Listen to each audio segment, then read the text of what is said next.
여러분, 혹시 그런 생각 해보신 적 있으세요? 우리 눈에는 보이지 않는데 사실은 바로 그 힘이 우리가 사는 이 현실 세계를 만들어낸다면 어떨까요? 오늘 우리가 함께 파헤쳐 볼 이야기가 바로 이 신비로운 건축가에 대한 이야기입니다. 자, 그럼 한번 시작해 볼까요? 자, 이 구절. 잠시만 한번 곱씹어 볼까요? 이게 무슨 뜻이냐면요.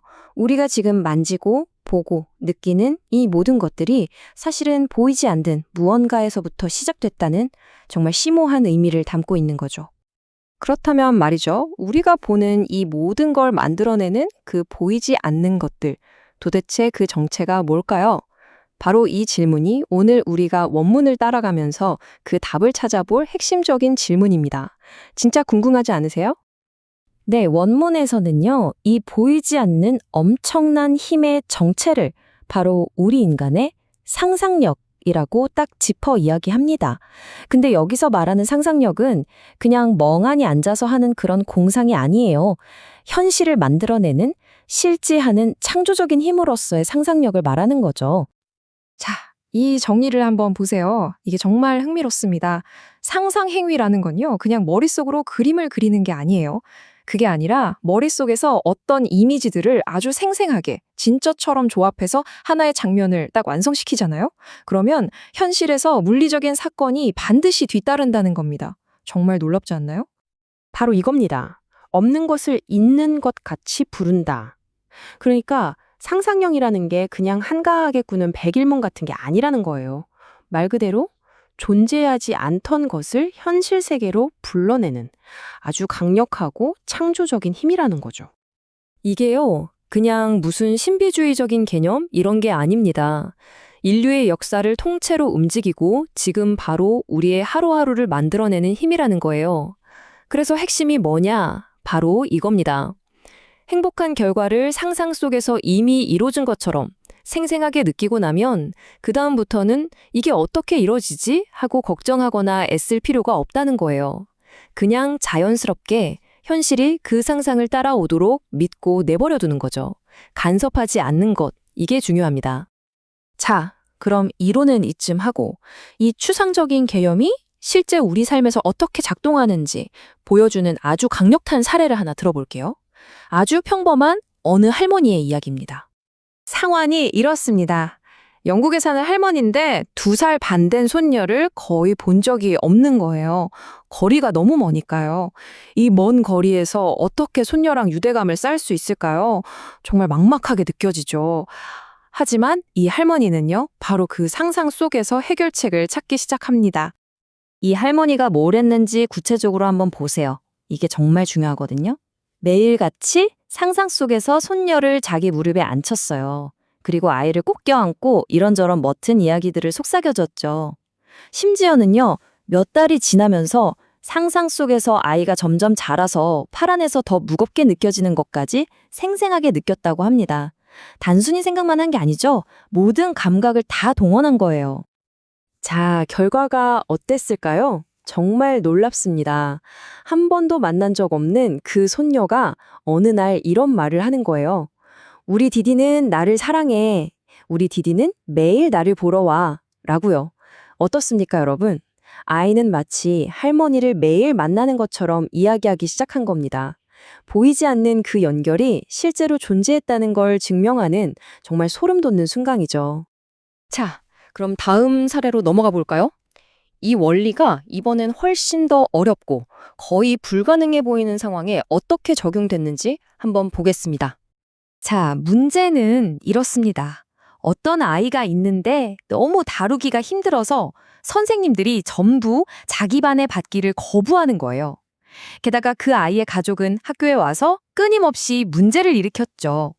쥐비라는 여성이 자기 남편이 일하는 학교에서 바로 이런 상황을 마주한 겁니다. 정말 골치 아픈 상황이죠.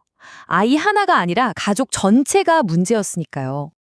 그래서 DB가 어떻게 했을까요? 그녀는요, 매일 밤 아주 끈질기게 2가지 장면을 상상 속에서 만들어냈습니다. 첫 번째는 그 아이가 완벽하게 정상적이고 행복한 아이가 된 모습이었고요. 두 번째는 남편이 아, 이제 정말 평화로워졌어 하고 안도의 한숨을 내쉬는 목소리를 듣는 장면이었어요. 그냥 막연한 바람이 아니라 아주 구체적이고 정교하게 원하는 결과를 그림으로 그린 거죠. 결과는 어땠을까요? 2달 뒤에 남편이 집에 와서 이런 말을 합니다. 여보, 학교 주변이 꼭 천국 같아. 그녀가 상상 속에서 들었던 바로 그 안도의 목소리였죠. 그리고 놀랍게도 그 문제를 일으키던 가족이 이사를 갔고 아이는 새로운 환경에서 아주 잘 성장하기 시작했다고 합니다. 상상했던 장면과 현실의 결과가 정확히 맞아떨어지는 정말 강력한 증거 아닌가요? 자, 지금까지 2가지 사례를 봤는데요. 이제 정말 중요한 이야기로 넘어가야 합니다. 무엇을 아는 것에서 어떻게 해야 하는지로요. 이 지식을 그냥 머리로 이해하는 것과 이걸 진짜 내 삶에 적용하며 사는 것은 완전히 다른 차원의 이야기거든요. 그 결정적인 차이가 뭔지 한번 알아보겠습니다. 이 비교가 핵심을 아주 날카롭게 찌릅니다. 셰익스피어의 희곡 베니스의 상인에 나오는 포샤가 이런 말을 하죠. 뭐가 옳은지 20명한테 가르치는 게 그중 한 명이 돼서 내 가르침을 따르는 것보다 훨씬 쉽다고요. 말은 쉽다는 거죠. 하지만 아까 학교 문제를 해결했던 쥐비는 어땠나요? 그녀는 자기 스스로의 가르침을 직접 따랐습니다. 원문은 바로 이 실천, 이 행하는 것이 전부라고 강조합니다. 그리고 바로 여기에 우리가 빠지기 쉬운 아주 치명적인 함정이 있습니다. 뭐냐면요. 이 상상적 믿음이라는 걸 그냥 받아들이고 아, 그래, 맞아, 좋은 얘기네 하고 고개 끄덕이는 걸로 끝내버리는 거예요. 그걸로 마치 내가 이걸 실천하고 있는 것처럼 착각하는 거죠. 하지만 머리로 동의하는 것과 실제로 그걸로 살아가는 것은 전혀 다른 문제입니다. 자, 이제 관점을 확 넓혀서 한번 생각해보죠. 이 원리에 따르면 세상에는 2 종류의 사람이 있는 겁니다. 상상력이 풍부한 사람들.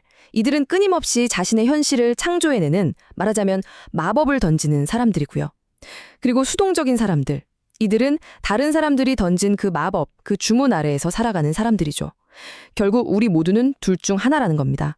내 현실의 창조자가 되거나 아니면 다른 사람의 상상력이 만든 현실의 포로가 되거나 선택은 우리 자신에게 달려 있습니다. 그래서 원문은 마지막으로 이 강력한 메시지를 우리에게 던져줍니다. 상상행위는 바로 포로된 자에게 자유를, 갇힌 자에게 노임을 선포하는 힘이라는 거예요. 이게 무슨 뜻일까요? 지금 우리를 묶고 있는 어떤 상황이든 그게 원치 않는 현실이라는 감옥이든 바로 이 상상력이 그 감옥의 문을 열고 우리 스스로를 해방시킬 수 있는 열쇠가 된다는 거죠. 자, 이 모든 이야기는 결국 우리 각자에게 던져지는 하나의 질문으로 돌아옵니다. 만약 인류의 역사가 보이지 않는 아이디어, 즉 상상력에 의해 쓰여진 것이라면 지금 이 순간 여러분의 상상력은 당신의 인생이라는 역사책에 어떤 이야기를 쓰고 있습니까?